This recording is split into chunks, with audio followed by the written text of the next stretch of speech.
Hello and hi, everyone. It is Suzanne Worthley back with my co-host, Kim Hess. Hey, Kim. Hello. Hi, How how are you doing? you? I'm good. Right. I know we haven't hung out in a while. It's kind of, but at least I get to see you on here, so that's cool, right? It is fun. Yeah.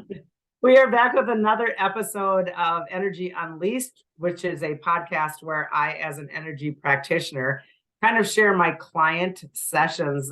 They give me permission. I was in an anonymous way, by the way.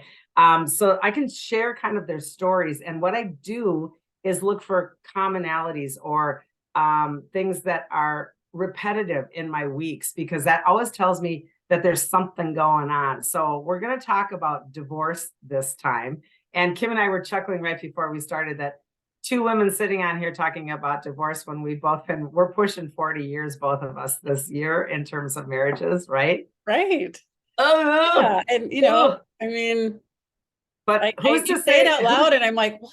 How can that possibly be? That doesn't right? seem real. I don't get it. But yeah. But I think what's interesting about, and I throw my marriage and my life and my husband and everything under the bus all the time, because I have my online community called Vibe Tribe, which, by the way, you can look up on my website if you choose to.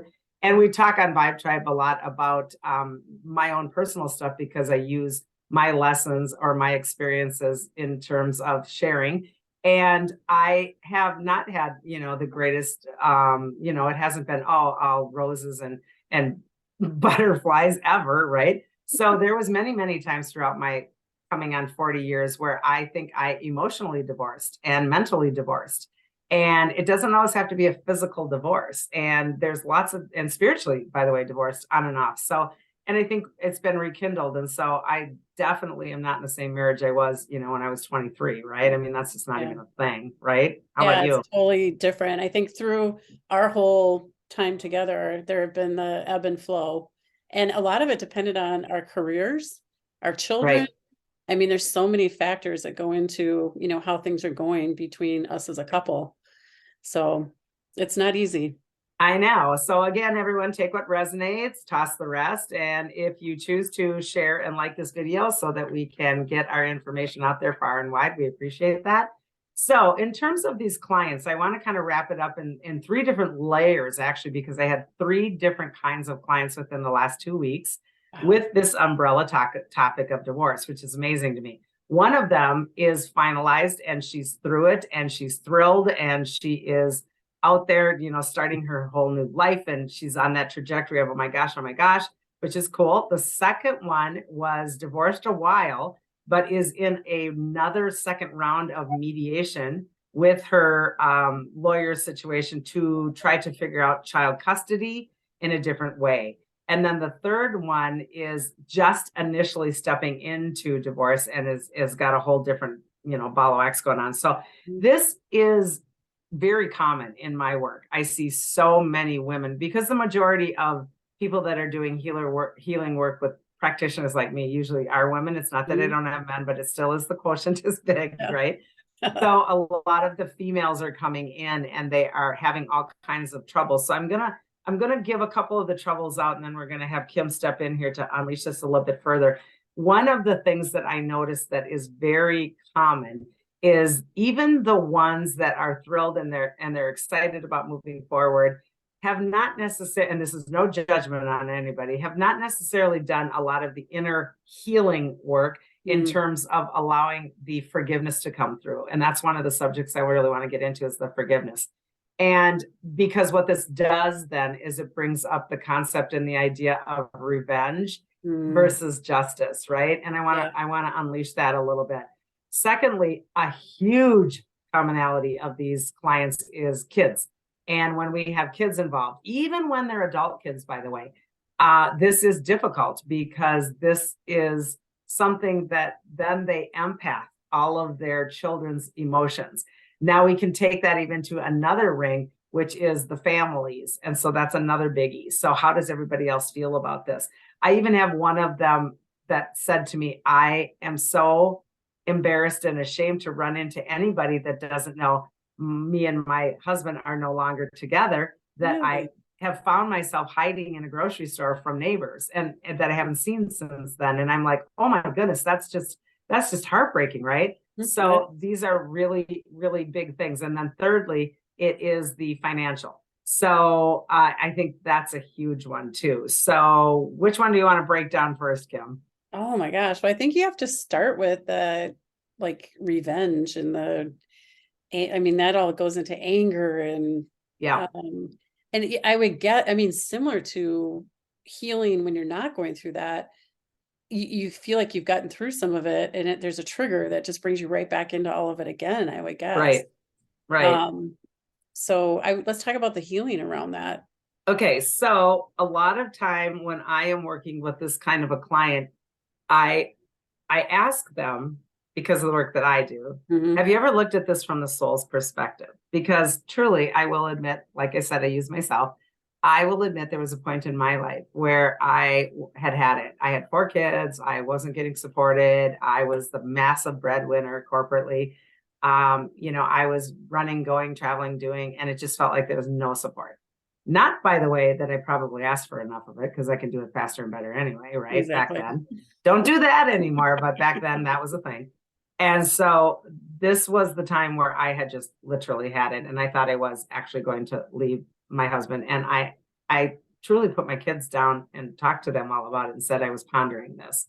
Mhm. And they remember that day vividly because we were all chopping the ice on the driveway, and it was winter, and I sat them all down and I told them, and then I all handed them all a shovel and ice picks and ice choppers, and I said, now go get your anger out on the driveway instead of your parents. Oh my gosh. And they still remember that. They're like, thanks, mom. But Wow. actually it worked fairly well in terms of, and so that time period in my life, what I did is I went up to my cabin and I spent an entire weekend by myself. Mhm. And I was very, very, very honest with myself. I took all my oracle cards, all of, my rocks, all Mhm. my, woo-woo stuff, and spent really big time trying to connect to my actual soul mission on what the heck, why did I pick this person? Because my opinion as a healer and a practitioner is that we pick. We Mhm. pick everything and everyone in between our lives. We pick our partners, we pick our children, our parents, and so forth. So why did I pick them? And had I actually accomplished my soul contract, not my marriage contract. So I Right. did a ritual burn up there, and I took a piece of paper and I wrote out marriage contract with our 2 names on it, and I smashed it all up and I threw it into the fire, and I did a ritual to let my marriage contract go because I didn't have to divorce him because I was already emotionally divorced. This is what Right. I was saying earlier. I was mentally, physically, emotionally all gone, right? And it was important for me to understand I still picked him. So if I dump my husband and just go on my merry way, I am still at the frequency of resentment, anger, fear, which is what these clients are doing, Mhm. a lot of them, without knowing it. And nobody's to blame here because we're not taught this very well. So if Yeah. I leave that relationship and I find myself, oh my gosh, I'm already dating, it's in, within the year or the next year, I'm going to pull in the same kind of a dude because they got the same frequency. I Yeah. am going to repeat those patterns because I have not moved through the contractual lesson that I signed up for in the first place. And so every time I would check in with my guidance on this particular subject, and my husband's very well aware of this, this isn't like I'm telling anything anybody doesn't Yeah. know. Right. And I would check in with guidance and they would say, no, no. And I would go, come on, you know, yes, I've got his bags packed in the back hall. And they're like, no, because it isn't about him. It's about you. Oh my That's the hard gosh. one. That's the hard one. And when I did the soul contract and when I sat down and realized what I had signed up for with him, the beauty came back. It didn't heal the marriage completely, but it healed pieces of me, which Yeah. was the most important thing for my work. It was about healing me. And Mhm. so when these women come into my office, and I also, by the way, have had men doing the flip, right? I do have male customers and clients that have gone through the same thing. So it isn't a female thing. Same problems, just the flip. So my goal is to help them understand, look at it from a contractual standpoint, because in contract, up in the so-called ethers of in between, these people that we have difficult times with in that realm before we manifest into these bodies and have trouble are the ones that are supporting the lesson we're asking to learn. Right. And if we don't learn that lesson, with them playing that difficult role, it's shame on us. And none of us go there deep enough, in my opinion. I am just sitting here thinking, I haven't looked at our marriage relationship really deep from that the soul's perspective. Yeah. Yeah, that's really tough to, I mean, that takes time and a lot of commitment to, look at yourself in all of this. It's so easy to blame or to push it off That's, and to, that's what changes. You just get it yeah, on the nail on the head.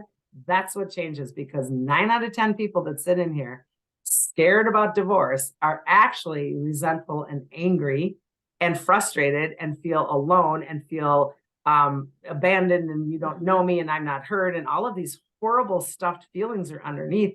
And when we don't deal with those, what we do is we project them, that partner's who's at fault. We are not happy because of who you are and what you do. And the reality is it's always shared, because each of us has our own part in this contractual agreement. right. And then the other person, the spouse, their contract was to be this in that relationship as well. And vice versa. Right. So when it's laid out and you think about it that way, it's interesting that, like, how many people do you think get divorced when maybe they shouldn't have? Right. Yeah. Or in my opinion here, I'm going to throw that, me, I'm going to throw this one out. Why do we have a piece of paper anyway? I don't even get that. I mean, I've been so over that for so many years. I don't even get the piece of paper thing. It just doesn't make sense to me, other than financial crap. But yeah, I think it's just so important for us to look bigger. And this can really bring people around to forgiveness. Now, there's certain things, obviously, I'm never telling someone what to do or how to do their marriage. And I'm not going to tell anyone how to do their work on themselves either. I will give suggestions. But when we are having really difficult, let's say horrible abuse, I don't have to forgive your bad behavior. But from the standpoint of the soul contract, I can let myself off. There's the forgiveness. Yeah.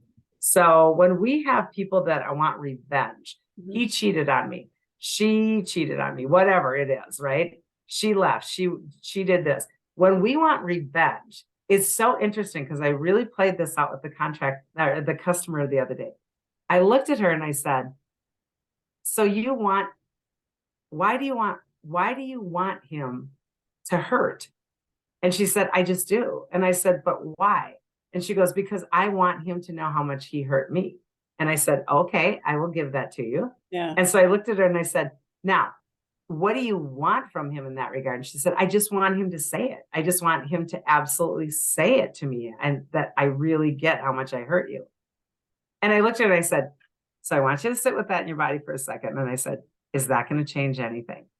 And her entire body just went kunk. And she looked at me with these huge, big teary eyes. And she said, no. And I said, exactly. No. Wow, that's so interesting. Gosh. It was so powerful, because she has been so wrapped up in wanting him to know how much she hurt. Again, these are energy things that we do well beyond just the scenario of divorce. We do this in every way, shape, or form. I want you to know how I feel. I want you to feel the same way, so that you know how I feel. And there's no way another human container can be inside of your container knowing how you feel. They will always have their own spin on it. And yet, because we want everyone to be in alignment with our version of reality, I want you to get there, because then it makes me valid. And it's so ridiculous.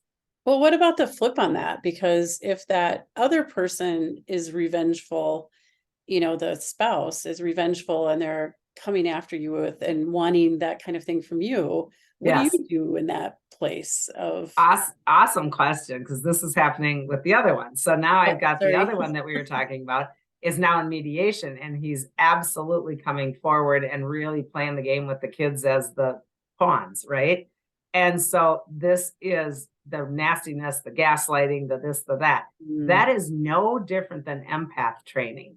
That is literally the same thing that I teach in my book. The Confident Empath book is all about that gaslighting, how we keep our auric field, how we make sure that we know our own truths and that we align to those, and that we don't allow that kind of like intrusion into our field, because it screws around with our field and our energy. But more so, getting my beliefs in alignment with what is my truth is the most critical. So if my gaslighting ex is coming after me to manipulate me and my emotions and my feelings on all of the sadness we've had over the years, just because he wants to use the kids like pawns. It is up to me to fill my own self-worth purpose bucket. This is what is going to get you into a better situation when you're coming into the courts. You're coming with a better frequency. And I was explaining to this particular gal, when you walk into that mediation and you have no fuel because yourself is not coming first, you are really, this is the empath material 100%. I am coming last. I have no fuel left. Everyone's sucking me dry, including this gaslighter. Okay. When she walks into that so-called courtroom, mediation room, whatever, that auric bubble around her is so deflated. And it shifts the energy in the entire room, which then fuels not only the ex-gaslighter, but all of the lawyers involved in the mediator as well, that this one doesn't even have purpose. And it's unsaid. This is a vibrational frequency of difference, worth, and it isn't true until we get our own energies up. However, it feels true. Yeah, you become totally vulnerable in that situation, and that attack, or that you feel attacked, through that whole experience, and you're the victim. You make yourself. You just took the word out of my mouth. You will victimize. You will victim. Yeah. And when you are in a court situation or a mediation, victimization is the last thing you want to be, especially with a gaslighter or someone who is aggressive and abusive, because what they do then is they will twist your stories. They will absolutely. Right? And if your emotions are all wrapped up in that. And then you start to wonder. Defend yourself in that is not going to go over well at all. Yeah. No. Isn't it crazy? Yeah. So these really auric field situations are something that we can do for our own self-love and our own self-purpose to bring to the table, so that I am bringing my worth to the table to say, no, I am a hell of a good mother and no one's taking that away from me. If you take away my kids a certain percentage, that's not going to change my worth. We need to get the worth in line first. Does that make sense? Right. Yeah. Always. Yeah. Well, and when you're in that situation, the worth is most important, but you can also stay more neutral in that conversation or that activity. Exactly. And jump in where you need to, but it allows, when you're neutral and you protect yourself in that, it will go totally different. The energy. And if you even get further than neutral, Kim, going to neutral can give you the capacity to find compassion and love for the other one. Because when I had that same gal that was the client that wanted revenge and she wanted him to hurt, and I looked at her when she really was feeling that in that moment, and I said, are you truly that kind of a person that you want him to hurt that bad as a human that was the father of your children? Do you want him to hurt that bad? And she just started crying. She's like, no. And I'm like, right. Now, do you stand up for justice? Oh, yeah. That's a whole different thing. Yeah. You don't get to do this, and I get to do that. Is two different things, justice and revenge, right? Absolutely. Justice is really important. Especially when you have children involved, because the what they see in all of that, those lessons are cemented, and the emotions that they bring to the table with all of that going on is just, I can't imagine how tricky it is. Which is the next level that we're going into, these children and these families that are, for whatever reason, projecting into that person's life in terms of feeling judged. I'm feeling judged by family members. I'm feeling judged by the neighbors if I'm the divorced one. I got to hide from those people, or I'm uncomfortable because now I have to go alone, and on it goes. Those are, again, what the empath does, thinking that I am being judged. And that is an indication of I have my self-worth unaligned here, because I'm allowing your judgment to penetrate my field. I don't get to know what you truly think of me. And in essence, it doesn't matter, because it's what I think of me that matters. And so this is critical. But when it comes to the kids, it's a little bit different twist, because people will have the tendency to really, especially when we get to the point where now we have two homes sharing the children. I get them on the weekend, you get them in the week. Those kinds of things get really tricky when we've got two different parents. I've got another client who the dad is a huge narcissist, very, very militaristic, really holds down the rules. And the mom's more of a hippy dippy, loves life itself. And the kid in the middle is getting really confused messages, and it's a 14-year-old girl. This is tough, right? And so what happens then, however, is not confusion for the kid as much as it's competition for the exes. Who's better? Who do you like to be with more? Or who do Right. you, right. I want it to be me, be with me more, that you Right. love it when you're with me. So that's And putting a lot on that child for sure. if it's not me, then I go back into victim mode and say, if you love me enough, you'd be with me. Right. Which means I'm not enough, which is another program. This is another program of not enough and not safe. The third spin on this is I have the kids over at his house or her house on the weekend, and I'm not in control of that. Now, are they being parented well enough? Are they eating well enough? I have no control. I have no control. I have no control. That is another empath thing where I want to be in control of everything because I feel out of control myself. And this is really a big one. And especially if that ex, for whatever reason, is got a temper or does do the gaslighting or whatever, and still gets custody, that can be tricky. And it's important for us to stay in the lane of my own self-work. Now, what I told this particular client is when you get your children back from the so-called gaslighter who's abusive and narcissistic, it's your opportunity to almost, and I'm going to use the word, deprogram your children in the belief systems that are maybe not in alignment with them and maybe not in alignment with yours. The beauty in this, Kim, is that then the kids eventually get to choose. What we want to do is we want to know all of our lives that we're empowered with choice. And when we're so worried about, we want both of those households to be the same, even though they're separated now, and I'm mad because he's this and I'm that, or she's this and I'm that, it is important for us to understand, yeah, but the kids are empowering themselves as they're going through here and knowing with their physical bodies and emotional bodies if they're feeling safe or not. This is the work as the parent gets into this more, is to say, hey, how did you feel at dad's or mom's? What were you doing? Let's talk about it. Let's get the feelings out so that there's a bonding in a different way. So eventually when that kid grows up, they're going to know two different options, right? Well, and it's a safe place that you're creating for them too, to be able to talk about all of it. If you're so focused on revenge and all the negative talk about your spouse, you're making it about yourself and you're not including that child into anything that's a positive experience. Yeah. So I'm sure that's where a lot of manipulation and kids get into that place of playing the parents against each other and doing it creates all kinds of things for children in the middle of all of that. Yep. So I love the idea of creating a safe space that you're comfortable in yourself.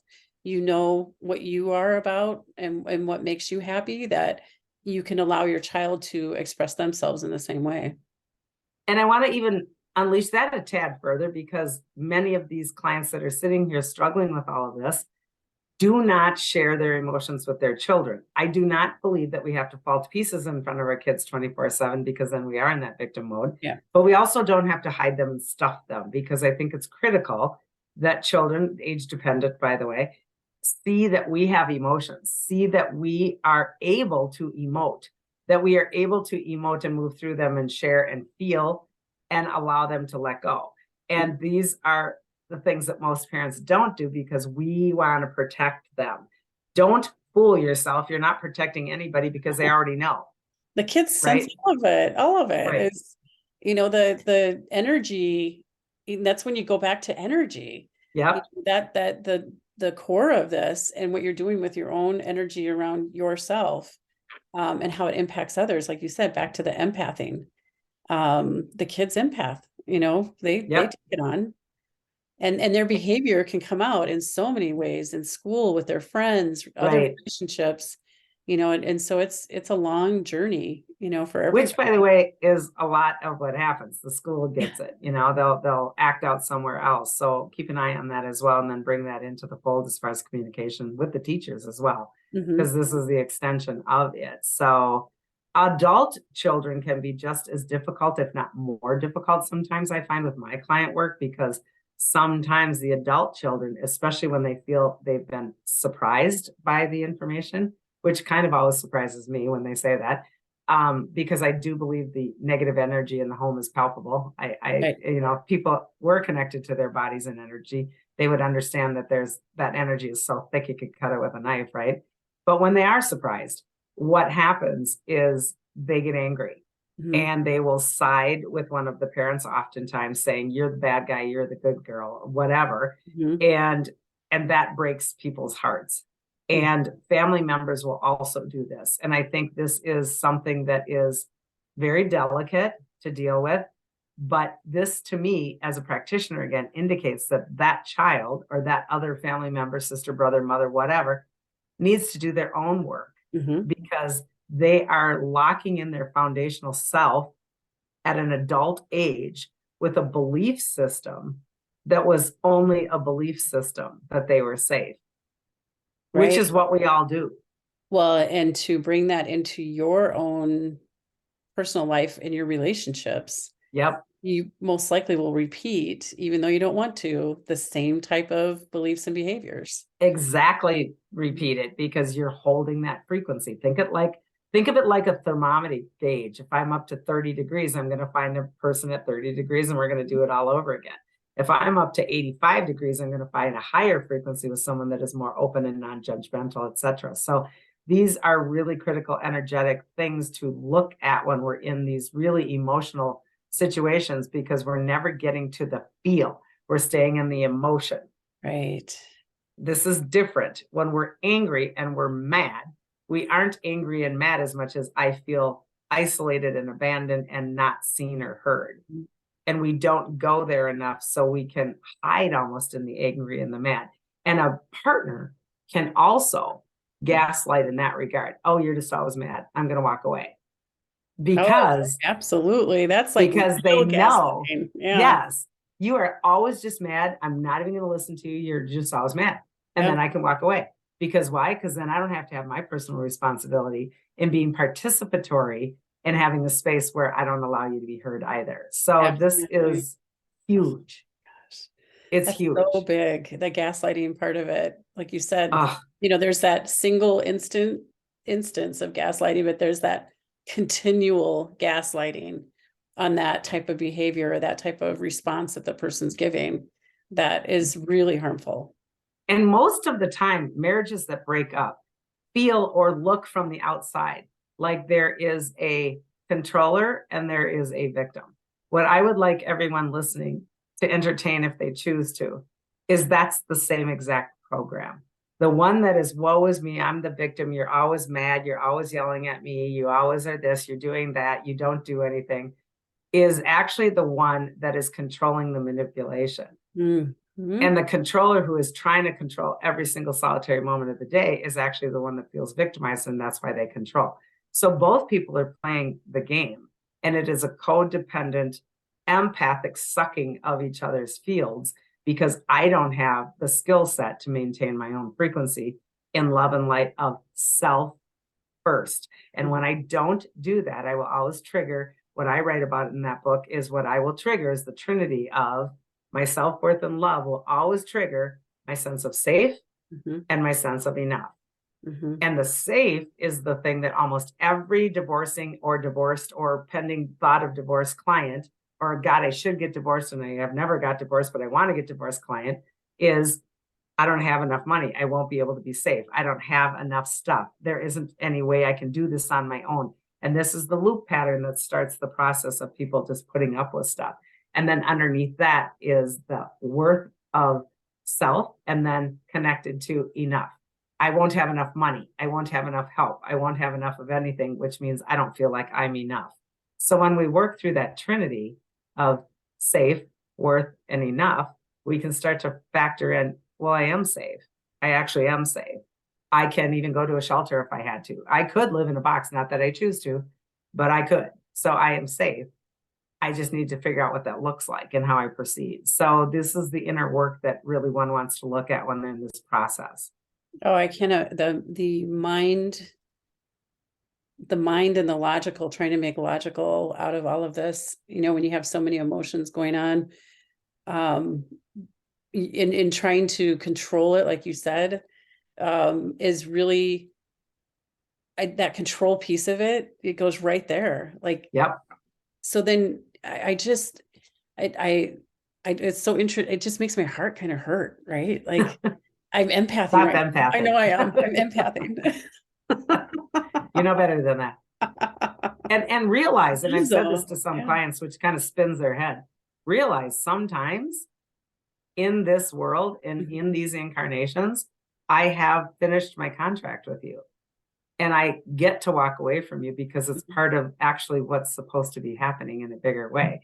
So all this guilt and shame and Catholic guilt that we spin on this, and gosh, now I'm a failure and I failed and everyone's going to know I'm a fail. All of that crap that we put on ourselves is all ridiculously made up. And we will spin ourselves into full anxiety and depression and kill our bodies in so many different ways because of these messages, when indeed it's all ridiculously made up. And I'm not joking. The picket fence, the White House picket fence, the dog, the 2.5 kids is a program that we have been handed years and years and years and eons and eons and eons now, hundreds and thousands of years of this is what you do and how you grow up and be an adult. And this is what makes you wonderful. And we are at a space in this ascension process where it is critical for us to understand we are already wonderful. And many times I come together with someone to possibly birth a child or two, to possibly learn a lesson or let go of karma. And when that contractual energy is done, I get to walk away if I choose to without anything attached to it, if I know how to do the work.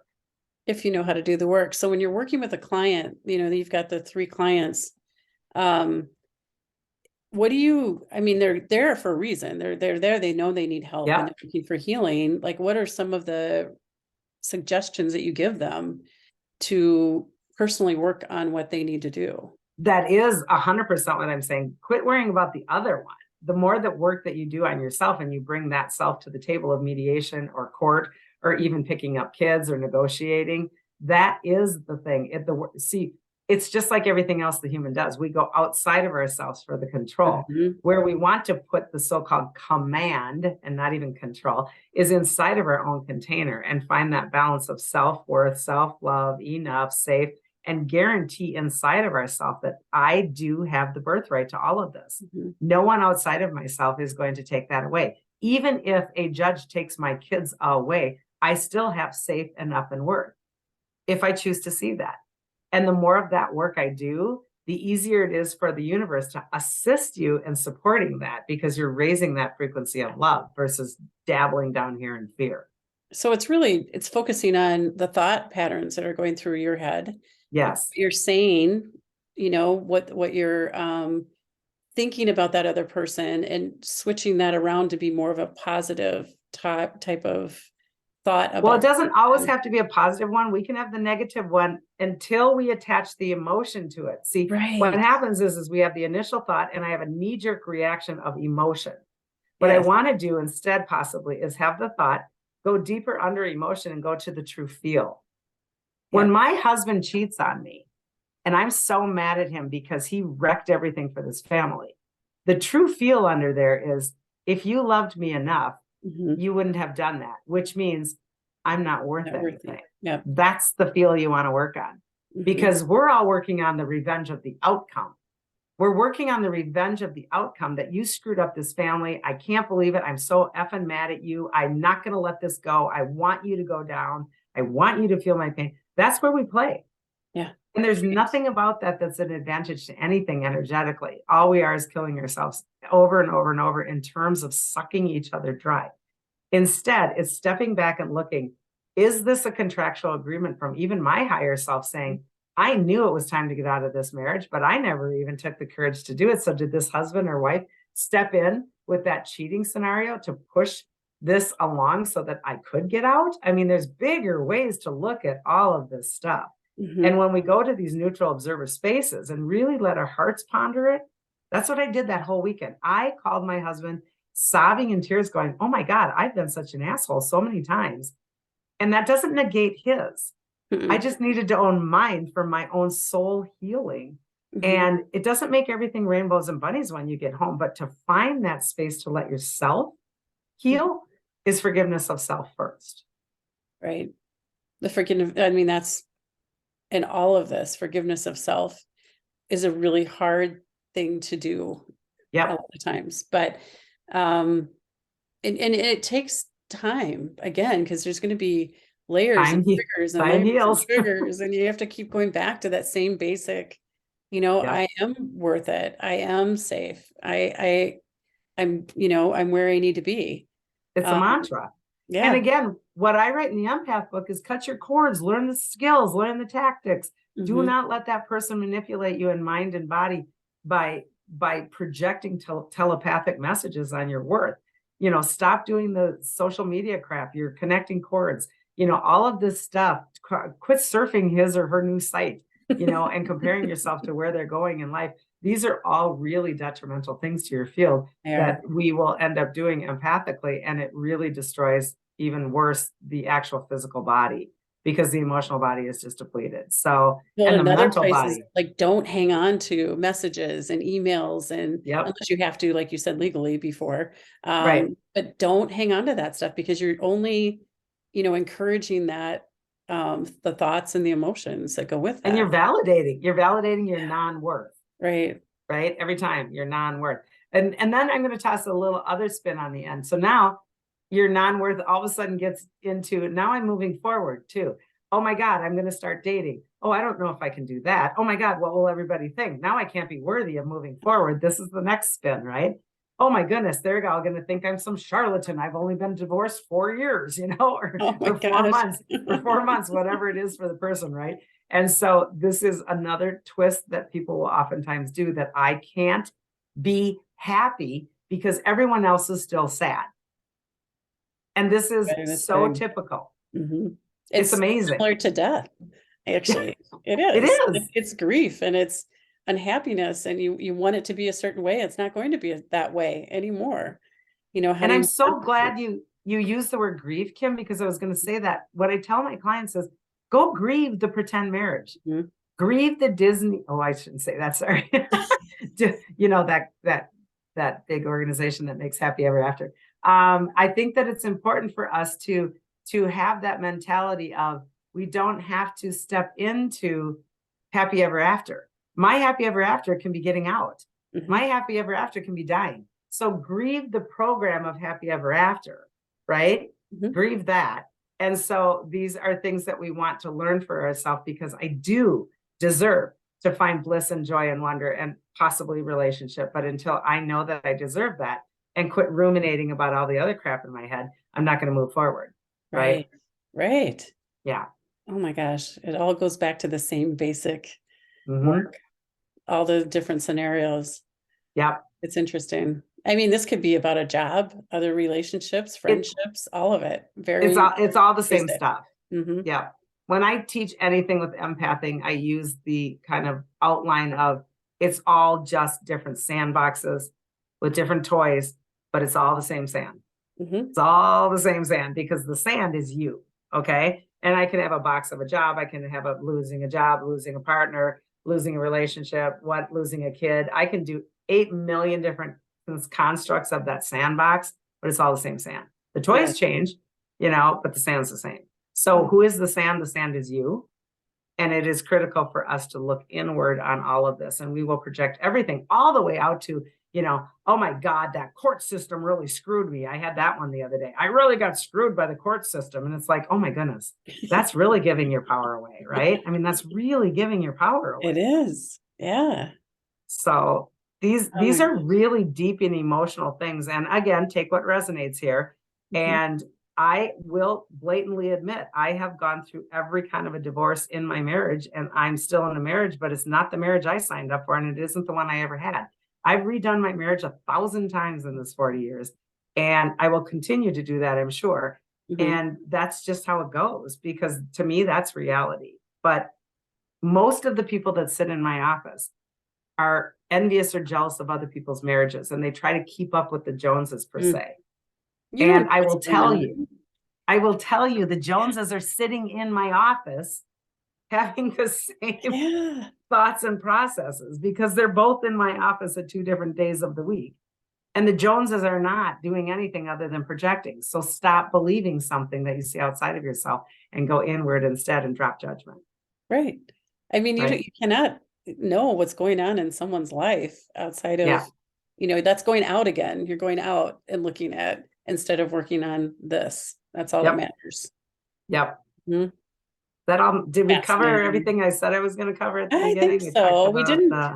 Yeah. the Yeah, I think we kids, did. the anger. Actually, looking Yeah. at the list. I think it Yeah. was. I'm trying to see if there was anything else that I had, because they were all at really different stages. And I thought that that was so cool, because we think that means differences, but it all is the same. It's all the It's all same the same stuff. It is. I mean, sandboxes. to go through a divorce, like for me, I haven't put a lot of thought into this, obviously, but to go back out there socially Yeah. and to start dating and all of the things, there's a whole nother level of, work that has to go on there with that's Oh, worth for oh sure. yeah. In fact, let's Yeah. unleash that before we wrap up a little bit, because they are also sitting in my office going, I can't date in this 60-year-old body. And I'm like, sure you can. But if I was out there dating, I would probably have that same thought at the beginning, because Yeah. it's scary, right? But it's Yeah. important for us to have that self-love to bring forward and take that differently. But I think these marriages also that are emotionally, mentally, physically, and spiritually divorced, but still together, that are truly not working, are so many. There are so many Yeah. people that sit in my office and say, I don't even know why I'm married. It's just a roommate. And I literally say to them, and what is wrong with that? And Oh, they almost fall off their chair every time. And they're like, what? And I said, what is wrong with that for a relationship in a partner? That it's a roommate. Just because you have that piece of paper again, go burn that piece of paper and say, does my soul still enjoy this in a different way? Or do I still learn something with this person? Or am I still challenged with something? Or do they offer me something differently? Change the perspective, even if you're in the marriage, when you feel that it is not working, unless it is a volatile marriage where there's actual harm coming your way and you oh, need right. to get out because it is of your health, and it is, then you choose, then you do Right. choose. Yeah. So those are the ones that kind of are different in there. You got to, we're kind of rolling up a lot of scenarios in one podcast, but Right. obviously no one wants to be staying in something that's dangerous. No. But I really plead to those that are out there that are saying, yeah, but there's no spark. Well, because of the fact that when people spiritually journey and they grow at different rates with their partners, your spirituality takes a forefront. I remember when I was very young and getting married at 23, and it's my partner. And then it was, oh, it's my kids. And now it's like, no, it's my source. So when source comes first, we start to remember why this body of ours is on this planetary system in human form. And that takes a different trajectory. And that actually sometimes feels more comfortable and safe and enough with a partner, roommate kind of a relationship. And that is okay as long as your belief system is following that and your heart follows that. There's nothing that is set in the way it should be. It's a silly word. Yeah, that it is. There isn't a should. It is. And I think that, a lot of relationships, the friendships are really valuable. Yes. It doesn't have to be about the spark and the sex and the whatever. It doesn't have to be about that. Because as we age, we don't trust our bodies anyway. And this is the next work that is critically to be done. If I'm still struggling and having really difficult sex because I'm supposed to, and my marriage doesn't have any intimacy, where you want to find intimacy with your own body and maybe even sexually is in here, to figure out what is it that still can make me move to this next stage of my life comfortably and still own this vehicle, right? And so we're constantly giving our power away in so many ways, even in relationships that are or aren't working. So these are really important things to ponder. And I'm going to say it one more last time, take what resonates, because we're not here to tell you how to be married or not be married. It's just things to think about in terms of how the energy works. Yeah, absolutely. I am not an expert.